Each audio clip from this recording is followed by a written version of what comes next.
체온이 1도만 떨어져도 면역력이 30%는 감소하고 1도만 올라가도 면역력이 5배는 올라간다.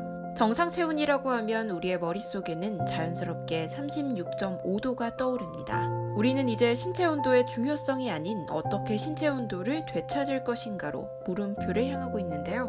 노화가 진행되면서 신체 온도가 떨어지는 것은 어찌 보면 당연한 현상이지만 나이를 막론하고 현대인들의 신체 온도도 계속해서 감소하고 있는 것이 사실입니다.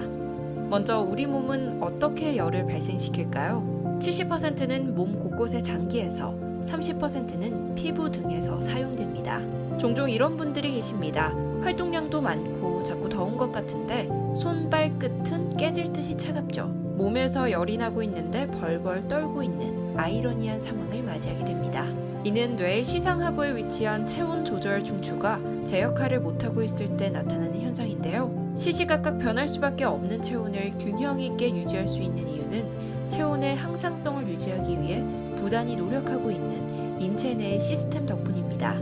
이 시스템을 망가뜨리지 않고 건강하게 유지하기 위해서는 먼저 차가운 음식을 즐기는 습관을 없애야 합니다. 위가 차가워지기 시작하면 소화기부터 삐끗할 수밖에 없는데요. 소화기관에 문제가 생겼는데 혈액순환이 제대로 될 리가 없겠죠.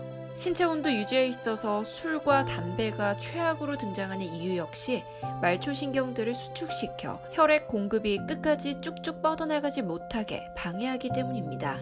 또 차가운 것을 먹는 습관은 장에 있는 유익한 균들의 활동성을 떨어뜨리는 대표적인 원인이 되기도 합니다. 나도 모르는 사이 손발이 차갑고 몸 곳곳이 저릿하다면 혈관, 림프관이 노폐물들로 막혀 있다는 신호일 수 있습니다. 그렇다면 왜 여성분들이 남성분들보다 수족냉증을 많이 호소하실까요? 호르몬 문제 탓도 있지만 근육량 부족을 들 수 있습니다. 식습관과 연관지어 보면 즐겨 먹는 음식인 빵, 떡볶이, 과자 등 당뇨의 최대적인 산성식품, 고탄수화물 식품을 즐겨 드시는 분들이 많으실 텐데요. 당뇨가 시작되면 일반인들보다 근육량이 줄어들 가능성이 3배 이상 높다고 합니다. 이런 습관들의 점검과 더불어 신체 온도를 정상적으로 유지하려면 신체 내부의 온도에 집중해야 하는데요. 신체 내부에서 시작된 온도는 노폐물 배출뿐만 아니라 세포들이 활발하게 활동할 수 있도록 도와주기 때문입니다. 신체 내부에서부터 온도를 올리기 위해서는 최소한의 운동이 필요합니다. 복식 호흡은 물론이고 쓰지 않던 근육들을 운동시켜 전반적인 혈액순환을 돕고 근력을 기르는 것이 핵심인데요. 운동에서 가장 중요한 것이 바로 지속성입니다. 물론 쉽지는 않습니다. 그래서 최소한의 지도를 통해 시간과 공간의 제약을 받지 않고 꾸준히 실천해 나갈 수 있는 요가를 추천드립니다. 다음 시간에는 건강을 위한 요가를 어떻게 시작하면 좋을지 그 핵심과 주의사항에 대해 함께 살펴보겠습니다.